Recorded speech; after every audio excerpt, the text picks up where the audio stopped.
Hamınıza salam. Necəsiniz? Bir də elə yaxşısınız. Bugün sizə birlikdə bir dəfə deyirsiniz. Bugün üzümüz yox, əllərinizi görürsünüz. Bəli. Və bugün sizə birlikdə marketdən 2 neçəydi bu?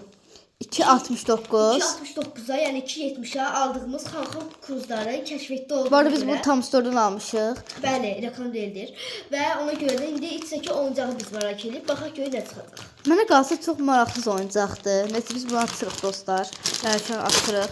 Bəli, açdıq. Bir də kruzların dadına baxaq. Ah. Baxın belki dadsız məndə.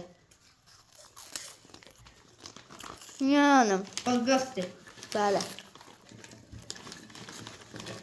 Götürük və gördüm. Gördüm dostlar. Baxın da an demiş ki, abadı. Zarafat edirsəm, oha! Bəli dostlar, çox qəşəng bir hədiyyə çıxdı. Abadıq çıxmışdı da güya. Hı. Zarafat edirsəm əgər. Bəli dostlar, mən çox qəşəng hədiyyə çıxdı bizə. Yam yam yam yam yam yam. Biz şimdi qoyarıq burası sana. Baxaq. Ələ, salam, salam. De görüm necədir mənim balam. Gəl, istimə sən.